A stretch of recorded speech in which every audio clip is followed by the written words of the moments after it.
All okay Alok. So ಇವರು ನಿನ್ನ ಬಿಟ್ರೆ ಅಂತೇಳಿ ಒಂದು ಮ್ಯೂಸಿಕಲ್ ವಿಡಿಯೋ ಮಾಡಿದ್ದಾರೆ.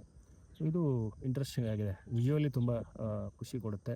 ಹಾಗೆಯೇ ಲಿರಿಕಲ್ ವಾಯ್ಸ್ ಸಡನ್ನಾಗಿ ಅರ್ಥ ಆಗಲ್ಲ. ಇದೇನಿದು ಇಷ್ಟೇ ಇದೆಯಲ್ಲ ಲಿರಿಕ್ ಅನಿಸುತ್ತೆ. ಬಟ್ ಕೇಳ್ತಾ ಹೋದಂಗೆ ನಿಮಗೆ ಅದು ಫೀಲ್ ಬರುತ್ತೆ. ಇಲ್ಲಿ ಒಂದು ವಿಶೇಷ ಏನಂದರೆ, ಸೊ ಡಿಸ್ಟನ್ಸ್ ರಿಲೇಷನ್ ಇರುವಂಥ ಒಬ್ಬ ಹುಡುಗ ಮತ್ತು ಹುಡುಗಿ ಆ ಕಥೆಯನ್ನು ಇಲ್ಲಿ ಹೇಳುವಂಥದ್ದು. ಸ್ಪ್ಲಿಟ್ ಸ್ಕ್ರೀನನ್ನು ಇಲ್ಲಿ ಬಳಸಿರುವಂಥದ್ದು. ಅಂದರೆ ಒಂದೇ ವಿಡಿಯೋ ಅಥವಾ ಒಂದು ಸ್ಕ್ರೀನು, ಅದರಲ್ಲಿ ಒಂದು ಕಡೆ ಹುಡುಗ ಒಂದೊಂದು ಕಡೆ ಹುಡುಗಿ. ಸೊ ಈ ಥರದ ಒಂದು ಸ್ಪ್ಲಿಟ್ ಸ್ಕ್ರೀನ್ ಫಾರ್ಮ್ಯಾಟ್ ಟ್ರೈ ಮಾಡಿರುವಂಥದ್ದು. ಸೊ ಇದು ವಿಶೇಷವಾಗಿ ಇಲ್ಲಿ ಮಂಗಳೂರು ಮತ್ತು ಕೆನಡಾದ ವಿಜುವಲ್ ಬರುತ್ತೆ ಅಥವಾ ಲೊಕೇಶನ್ಸ್ ಬರುತ್ತೆ. ತುಂಬ ಚೆನ್ನಾಗಿದೆ. ವಿಜುವಲಿ ತುಂಬ ಖುಷಿ ಕೊಡುವಂಥ ಹಾಡು. ಫಸ್ಟ್ ಟೈಮ್ ಕೇಳಿದಾಗ ಇದೇನು ಇಷ್ಟೇ ಇದೆ ಅನಿಸುತ್ತೆ. ಅದಾದ ಮೇಲೆ ಲಿರಿಕಲ್ ವ್ಯಾಲ್ಯೂ ಅಂತ ಬಂದರೆ ಇಲ್ಲಿ ಒಂದು ಪ್ರೀತಿಯನ್ನು ಹೇಳುವಂಥದ್ದು. ಸೊ ಅದು ಡಿಸ್ಟನ್ಸ್ ರಿಲೇಷನ್ ಇರುವಂಥ ಒಂದು ಪ್ರೀತಿ.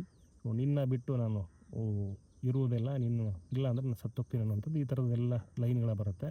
ಇಲ್ಲಿ ಒಂದು ಕಡೆ ಮಾಧುರ್ಯ ಇದೆ, ಇನ್ನೊಂದು ಕಡೆ ರ್ಯಾಪ್ ಇದೆ. ಸೊ ಎರಡೂ ಬ್ಲೆಂಡ್ ಮಾಡಿರುವಂಥದ್ದು ಒಂದು ವಿಶೇಷ ಹಾಡು. ಸೊ ನಿನ್ನ ಬಿಟ್ಟರೆ ಅಂತ.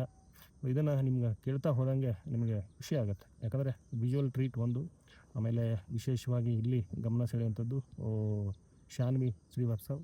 ಸೊ ಶಾನ್ವಿಯವರ ಈ ಒಂದು ಕಮ್ಬ್ಯಾಕ್ ಅಂತಲೇ ಹೇಳ್ಬೋದು ಇದನ್ನು ಈ ಹಾಡಿನ ಮೂಲಕ. ಯಾಕಂದರೆ ಹೆಚ್ಚು ಕಡೆ 2024 ಅನಿಸುತ್ತೆ ಲಾಸ್ಟ್ ಅವರು ಸಿನಿಮಾ ಮಾಡಿದ್ದು. ಅದಕ್ಕೂ ಮುಂಚೆ ತುಂಬ ಆ್ಯಕ್ಟಿವ್ ಇದ್ದರು. ಅದಾದ ಮೇಲೆ ಯಾವುದು ಮಾಡಿಲ್ಲ ಅನಿಸುತ್ತೆ. ಸೊ ಹೀಗಾಗಿ ಇದು ಕಮ್ಬ್ಯಾಕ್ ಅಂದರೂ ಅನ್ಬೋದು ಇದನ್ನು. ಇಲ್ಲಿ ಒಂದು ಕಡೆ ಅಲೋಕ್, ಇನ್ನೊಂದು ಕಡೆ ಶಾನ್ವಿ. ಸೊ ಇವರ ಕಾಂಬಿನೇಷನ್ ಡಿಸ್ಟನ್ಸ್ ರಿಲೇಷನ್ ಕತೆ ಹೇಳುವಂಥ ಇವು ಎರಡು ಪಾತ್ರಗಳು. ಸೊ ಅಲೋಕ್ ಅವರು ಮಧ್ಯೆ ಮಧ್ಯೆ ರ್ಯಾಪ್ ಮಾಡ್ತಾರೆ, ಮಧುರವಾಗಿ ಹಾಡ್ತಾರೆ, ಇವರು ತಮ್ಮ ಲವ್ ಸ್ಟೋರಿ ಹೇಳ್ತಾರೆ. ಈ ಕಡೆ ಶಾನ್ವಿಯವರು ತಮ್ಮ ಎಕ್ಸ್ಪ್ರೆಷನ್ ಮೂಲಕ ಏನು ಹೇಳಬೇಕು ಅದನ್ನೆಲ್ಲ ಎಕ್ಸ್ಪ್ರೆಸ್ ಮಾಡ್ತಾರೆ.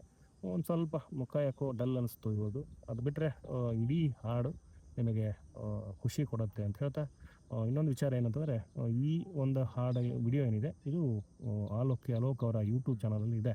ಸೊ ನೋಡ್ಬೋದು, ನೋಡಿ ಎಂಜಾಯ್ ಮಾಡ್ಬೋದು ಅಂತ ಹೇಳ್ತಾ ನನ್ನ ಈ ಒಂದು ವಿಡಿಯೋನ ಇಲ್ಲಿಗೆ ಎಂಡ್ ಮಾಡ್ತಿದ್ದೀನಿ. ವಿಡಿಯೋ ನೋಡಿದ ಪ್ರತಿಯೊಬ್ಬರಿಗೂ ಧನ್ಯವಾದಗಳು.